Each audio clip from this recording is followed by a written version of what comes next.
A hidden room in a London museum may hold the most important pages never read, because officially they don't exist. In 2011, during a storage reorganisation at the British Museum, archivists boxed thousands of unprocessed clay fragments from older digs in Iraq and Turkey. That part is normal. Museums sit on mountains of untranslated pieces. What isn't normal? A sealed crate mislabelled as broken pottery misc. Inside were 312 wafer-thin clay slivers with microscopic wedge marks, cuneiform, but so faint they looked like scratches. Each piece was the size of a postage stamp. No accession record, no field number, just a faded note from the L. Woolley disposal lot. Sir Leonard Woolley excavated her in the 1920s and 30s. His teams shipped tons of material to London. That's real history. Dr. Irving Finkel, the real British Museum curator, famous for reading the Ark tablet and publishing how ancient Babylonians described flood boats. His public lectures and papers show he's one of the best living cuneiform readers. In 2019, a junior technician flagged the tiny slivers as maybe writing. Finkel glanced, then paused. The wedges were too consistent to be random. But they were impossibly small, like pocket notes for a scribe with perfect vision. The museum's photography unit ran reflectance transformation imaging, RTI, real tech that reveals ultra-shallow marks by sweeping light across the surface. Lines appeared, not random, grids, coordinates, short notations repeated over and over. Meanwhile, on the other side of the Atlantic, NYU's Digital Hammurabi group and Google's Ithaca-style neural models had been quietly proving a point. Machines can now restore missing Greek and Akkadian letters with startling accuracy. In 2023, a Cambridge-led team showed AI could propose the date and city of ancient inscriptions from style alone.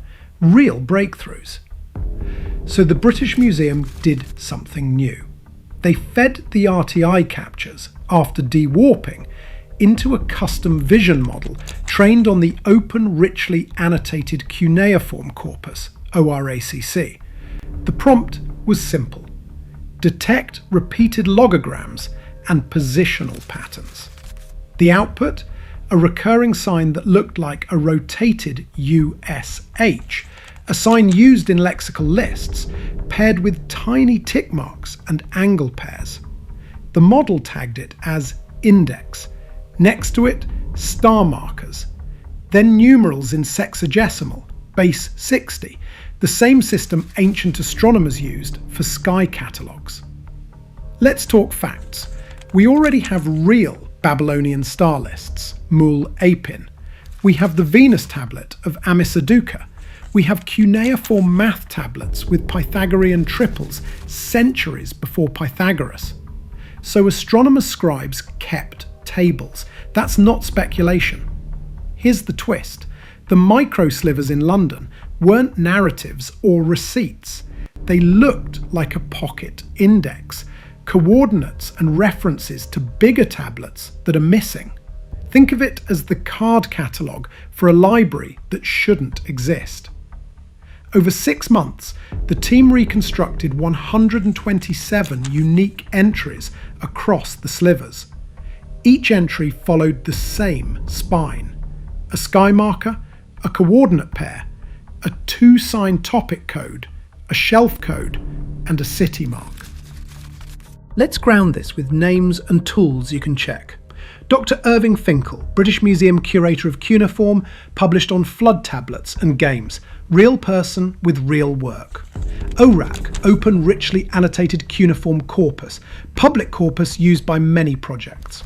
Arty imaging, standard museum technique for surface detail. AI epigraphy, projects like Ithaca for Greek and Akkadian translation models from 2023 to 2024 showcase real progress. What's speculative is the leap, that these London microslivers are a portable index to an intercity library network. So why haven't you seen headlines? Because museums are cautious. Provenance is messy. Tiny unprovenanced fragments demand years of verification, and no one wants to announce the first Union catalogue and get it wrong. What if they're right? Imagine recovering the locations of vanished math series, star diaries, or medical compendia, centuries older than our earliest copies. Imagine rethreading knowledge across cities, Nippur, Sippar, like restoring lost hyperlinks on the world's first intranet. Our picture of how fast ideas moved in the Bronze Age would change overnight. What if they're wrong? Then we still learnt something powerful.